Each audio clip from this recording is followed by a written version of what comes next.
March 31st, 1973, San Diego Sports Arena. Round 2. A sound like a dry branch snapping. Muhammad Ali's jaw breaks. He doesn't tell anyone. Fights 10 more rounds.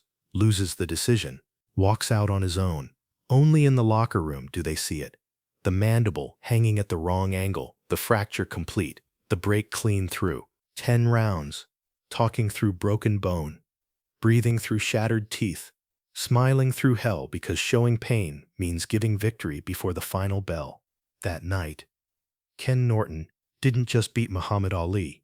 He did what Sonny Liston, Joe Frazier, George Foreman, all the great heavyweights couldn't do. He broke the man who couldn't be broken, not his spirit, his actual face. And Ali, being Ali, refused to let anyone know until it was too late to stop. But this story doesn't start in the ring.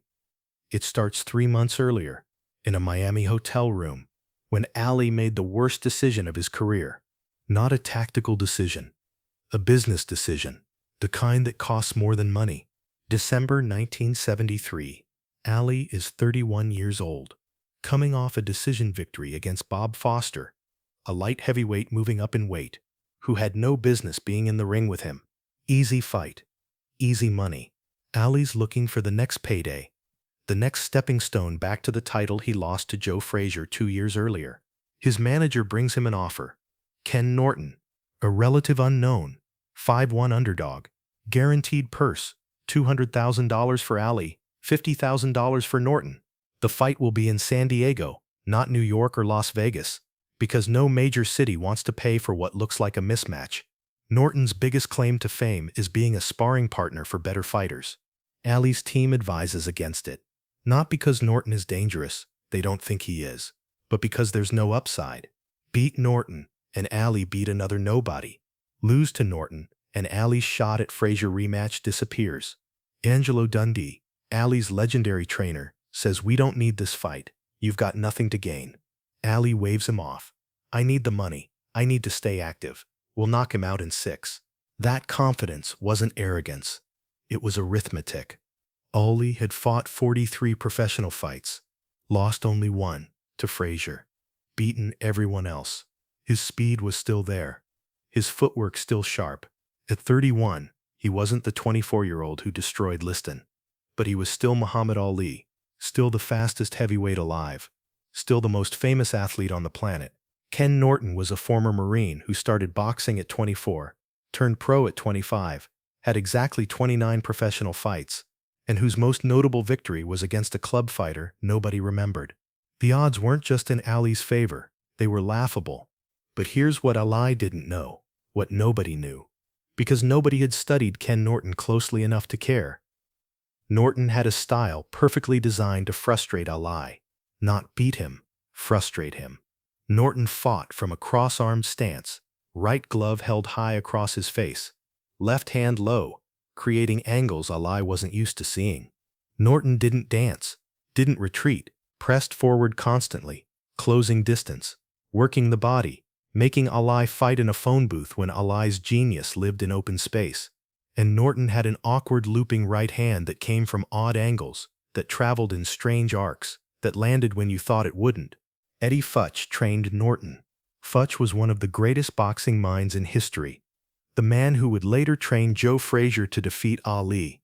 Futch watched Ali's fights obsessively, saw the patterns, saw the holes.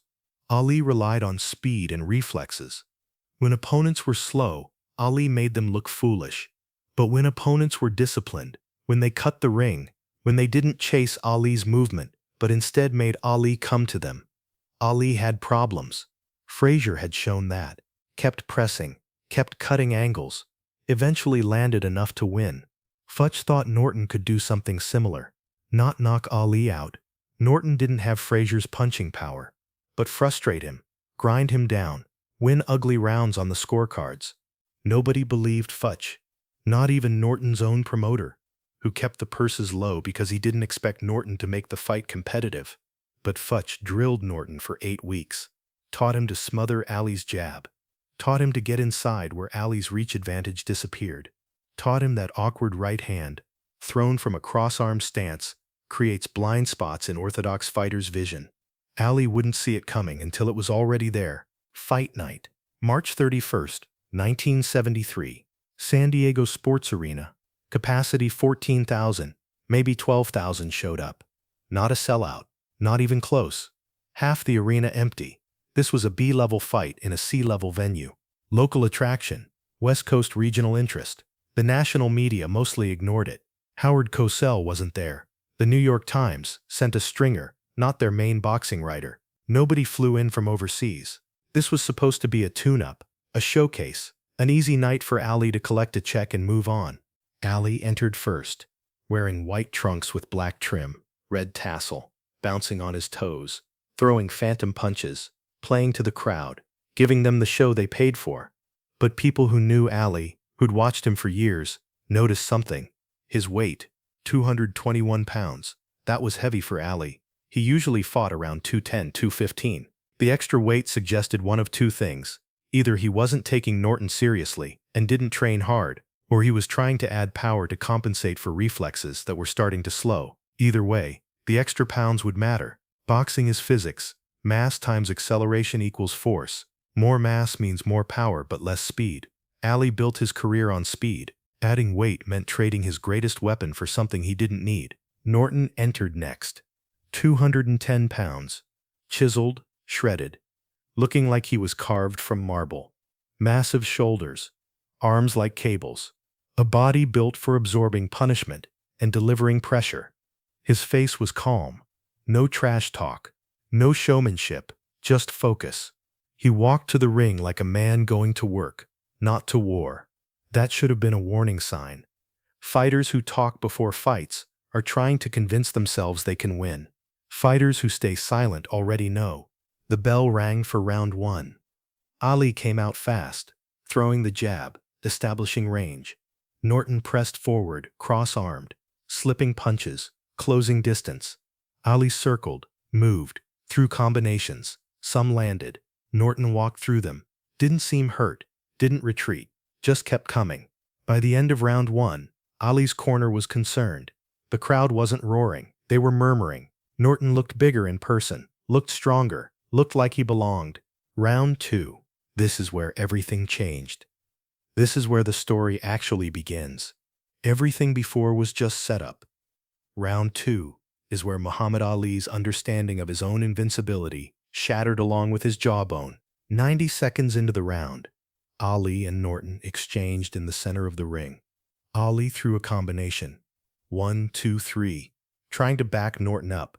Norton slipped the first two, ate the third, then countered with that awkward looping right hand, coming from his cross-arm stance, traveling in an arc Ali didn't anticipate.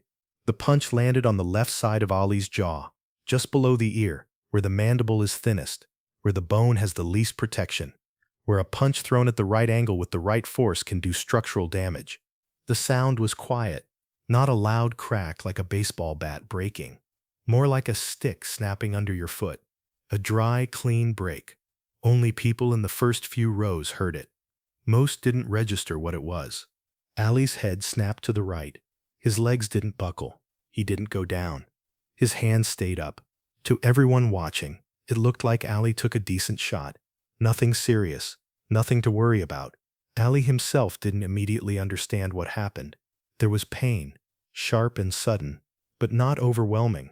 Not enough to stop him. He stepped back, reset, threw another jab. The jab landed. Norton kept coming.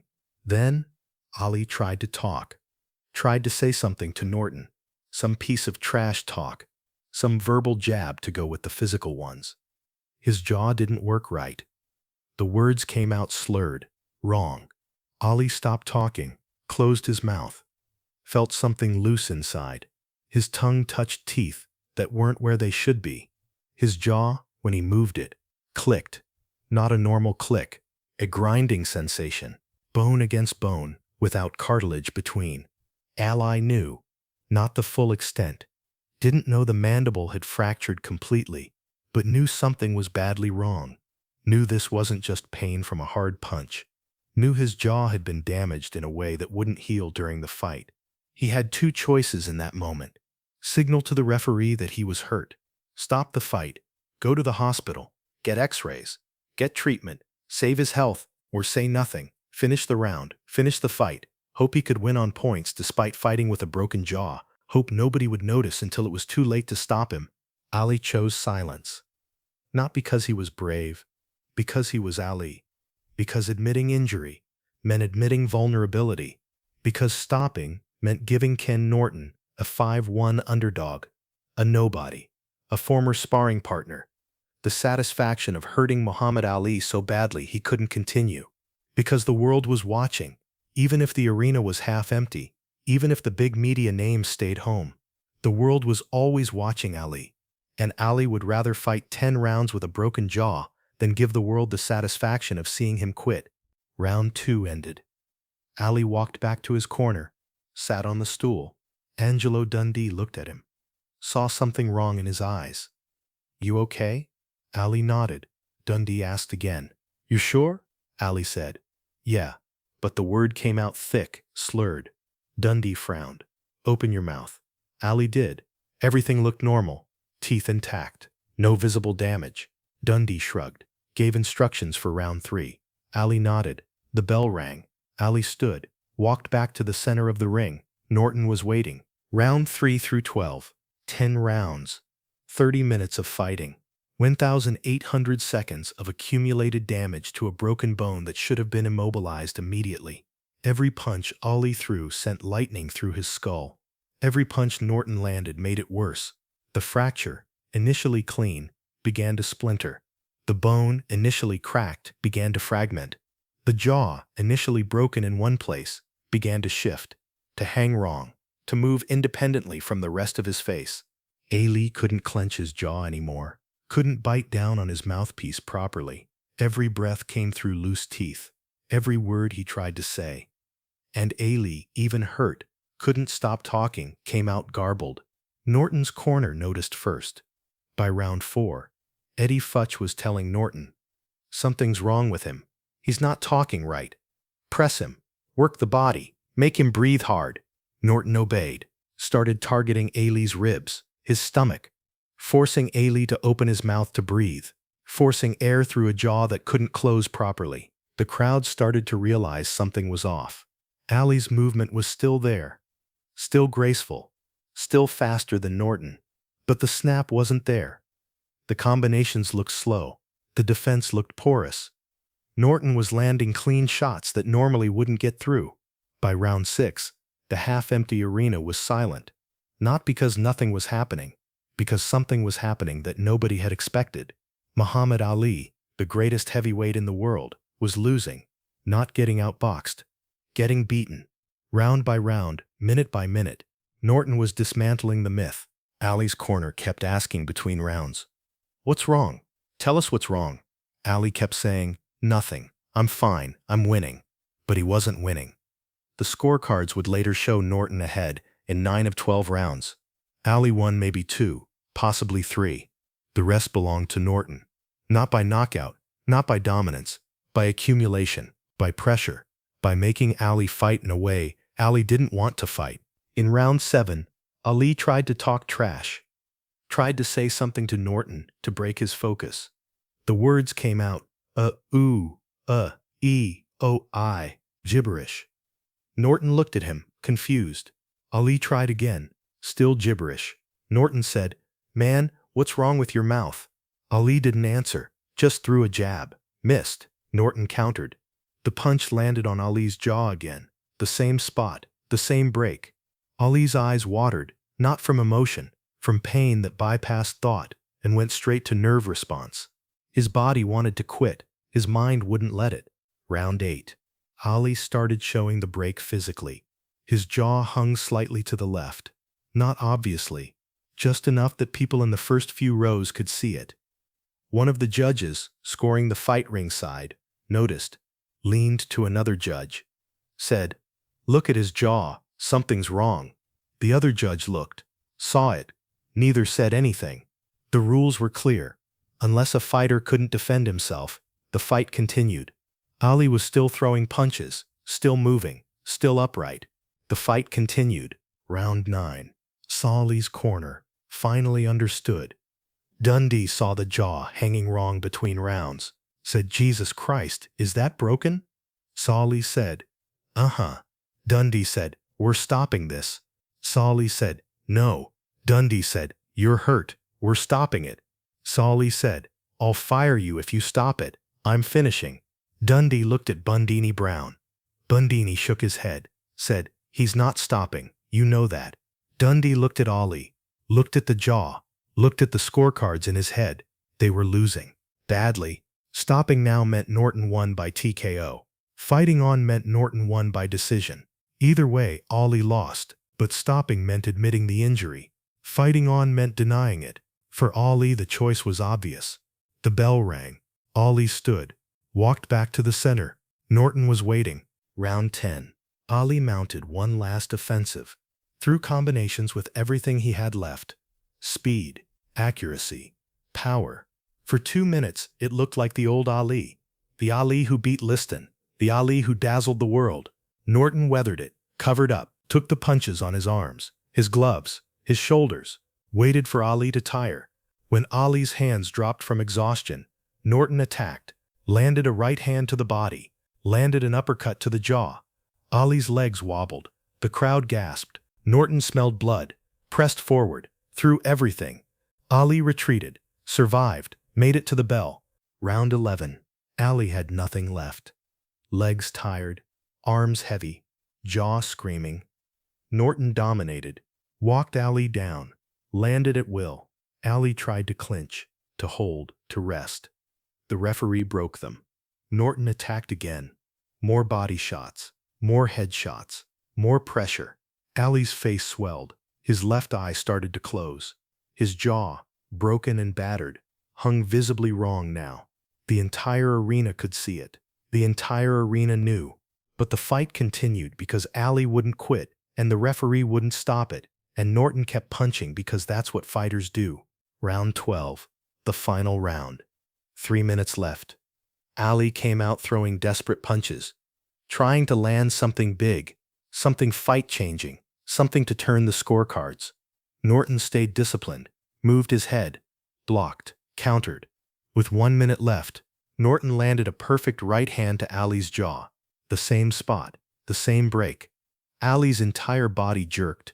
His mouthpiece flew out. His legs gave out for a split second. Just a stumble, just a moment where gravity almost won. Ali grabbed Norton, held on, survived. The bell rang.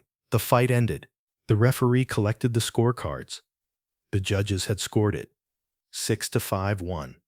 Norton. 7-5 Norton. 8-4 Norton. Unanimous decision. Ken Norton, the 5-1 underdog, the former sparring partner, the nobody, had just beaten Muhammad Ali. The arena exploded. Not with celebration, with shock. Norton's corner rushed the ring, lifted him up. Norton's face showed no emotion, just exhaustion, just relief, just the look of a man who did what nobody thought he could do. Ali stood in his corner, alone, jaw hanging wrong, eyes distant. The ring announcer declared Norton the winner. The crowd cheered. Ali walked to Norton, hugged him, said something. Nobody knows what. The words didn't come out right. Ali left the ring, walked down the aisle. No music, no celebration, just a long walk through a half-empty arena while people whispered and pointed. He made it to the locker room, sat on the bench. Dundee knelt in front of him, said, "Let me see." Ali opened his mouth. Dundee's face went white. The jaw was completely broken, fractured clean through on the left side. The mandible hung at a 20-degree angle. Teeth were loose. The tongue bled, where it had scraped against broken enamel. Dundee said, "We're going to the hospital, now." They rushed Ali to Scripps Memorial Hospital. X-rays confirmed. Complete mandibular fracture. The bone had broken in round 2, and then been compounded by 10 more rounds of impact. The doctors said it was one of the worst jaw fractures they'd seen in sports. Said it would require surgery. Said it would require wiring the jaw shut for 6 weeks. Said Ali was lucky he didn't suffer nerve damage. Said fighting 10 rounds with that injury was either the bravest or the stupidest thing they'd ever heard of. The news broke nationally the next morning. Ali loses to Norton, broken jaw. The media descended. Reporters called the hospital, called Ali's camp, called Norton. Everyone wanted to know, when did the jaw break? Why didn't Ali stop?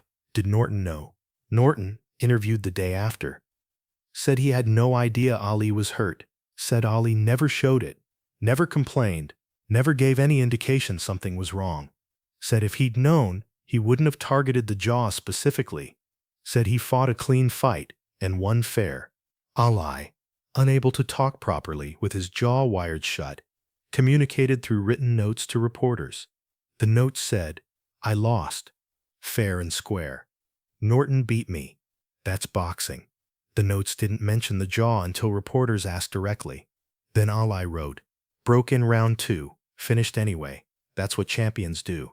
The response split. Some praised Ali's toughness, said fighting 10 rounds with a broken jaw proved his heart, his will, his refusal to quit, said it showed why he was Muhammad Ali, even in defeat. Others criticized him, said fighting hurt was stupid, said he risked permanent damage for pride, said he should have stopped, should have admitted injury, should have lived to fight another day, said ego costs more than losing.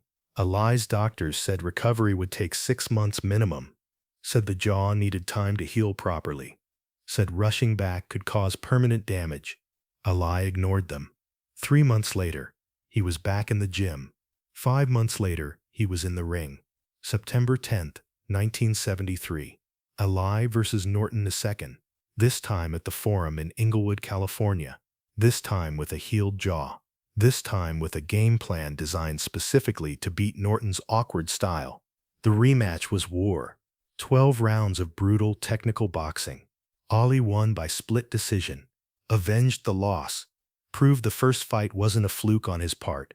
It was a perfect storm of underestimation, bad preparation, and catastrophic injury. With a healthy jaw, with proper training, with respect for Norton's ability, Ali could win. But that first fight, March 31st, 1973, San Diego Sports Arena, 10 rounds with a broken jaw, became legend, became the fight people referenced when they talked about Ali's toughness, became proof that Ali wasn't just fast, wasn't just skilled, wasn't just charismatic. He was tough. The kind of tough that doesn't quit when quitting makes sense. The kind of tough that suffers in silence, because admitting pain means giving satisfaction to people who want to see you fail. Ken Norton fought Ali a third time in 1976. Ali won again by decision, even closer than the second fight. Norton never quite escaped Ali's shadow. Every time someone mentioned his name, the next sentence was, "The man who broke Ali's jaw." Not the man who almost became champion. Not the man who had one of the best jabs in heavyweight history. Just the man who broke Ali's jaw. Norton hated that. Hated being defined by one punch in one fight. But that's how history works. It remembers moments, not careers. And the moment Norton's right hand landed on Ali's jaw in round 2 became the thing both men would be remembered for, like it or not. Years later, after Ali retired, after Norton retired, after both men had moved on to other lives, a reporter asked Ali, "Would you do it again? Fight 10 rounds with a broken jaw?" Ali, his speech already slowed by Parkinson's, thought for a long time, then said, "Had to." Stopping meant giving up. Couldn't do that. Not to Norton. Not to anyone. Jaw healed. Pride doesn't. If I stopped, I'd remember that forever. This way, I just remember the pain. Pain goes away. The reporter asked Norton the same question. If you'd known his jaw was broken, would you have stopped? Norton didn't hesitate. Hell no. This is boxing. You fight until the ref stops it, or you can't continue. Ali didn't tell me he was hurt. That's on him. I threw punches. He took them. That's the sport. 2 men. 2 different perspectives on the same fight. Ali remembered it as a test of will. Norton remembered it as a victory he earned. Both were right. Both were wrong. The truth lived somewhere between their versions. In a space where pain and pride and competition merged into something that couldn't be easily categorized. But here's what neither man talked about publicly. What the media didn't examine closely. What the legend doesn't include. Ali's jaw never healed properly. The surgery was successful in the sense that the bone fused back together, but the alignment was off by millimeters. Those millimeters changed how his teeth met, changed how he absorbed punches, changed the structure of his face in ways too subtle to see, but significant enough to feel. Every punch Ali took after Norton landed differently, transmitted force differently. Some boxing historians believe the jaw injury contributed to the accumulation of head trauma that eventually led to Ali's Parkinson's. Can't prove it, can't disprove it, but the timeline fits. Before Norton, Ali's chin was iron. After Norton, Ali got hurt more frequently, rocked more often, dropped more easily. The jaw break might have created a structural weakness that made every subsequent punch more dangerous. If that's true, and we'll never know for certain, then those 10 rounds in San Diego cost Ali more than a loss on his record. They cost him years of his life, cost him his health, cost him the very thing that made him Muhammad Ali, the ability to take a punch and keep moving, keep talking, keep being invincible. Norton broke Ali's jaw, but maybe Ali broke himself by refusing to admit it until it was too late to matter. That's the lesson nobody talks about. That toughness has a price. That fighting through injury isn't always heroic. Sometimes it's just stubborn. Sometimes it's self-destructive. Sometimes the bravest thing you can do is stop. Admit you're hurt. Protect yourself for tomorrow instead of sacrificing tomorrow for today. Ali never learned that lesson. Fought until his body gave out. Took punches long after he should have retired. Accumulated damage that manifested years later as tremors, as slowed speech, as a body that betrayed the mind, trapped inside it. The Norton fight was the beginning of that end. The moment Ali learned he could fight through anything. And because he could, he did. Over and over. Until the cost became permanent. March 31st, 1973. Round 2. A punch lands. A jaw breaks. A fighter stays silent. 10 rounds pass. A legend grows. A body pays. 50 years later, we remember the toughness. We don't talk about the cost. We celebrate the warrior who wouldn't quit. We ignore the man who suffered for it. Ken Norton broke Muhammad Ali's jaw. Muhammad Ali broke his own future by refusing to stop. Both truths exist, both matter. And the story we tell depends on which truth we value more, the glory of never surrendering or the wisdom of knowing when surrender is survival. The jaw healed in 6 weeks.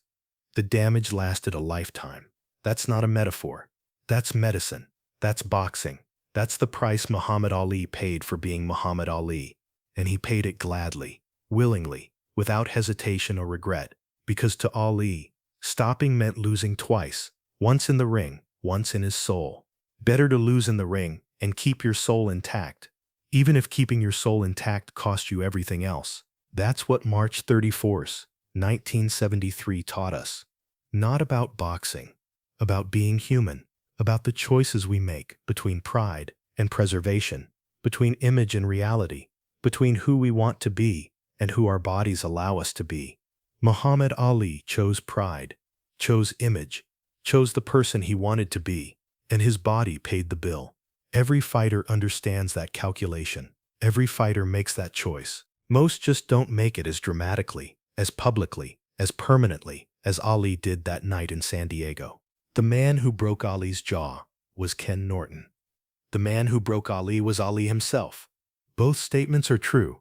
Both deserve to be remembered, because the story isn't complete if you only tell one side. And Muhammad Ali's story, more than any athlete in history, demands that you tell all sides, even the sides that hurt, even the sides that show the cost, especially those sides. 10 rounds, 1 broken jaw, a lifetime of consequence. That's not a boxing story. That's a human story. And 50 years later, we're still trying to understand what it means.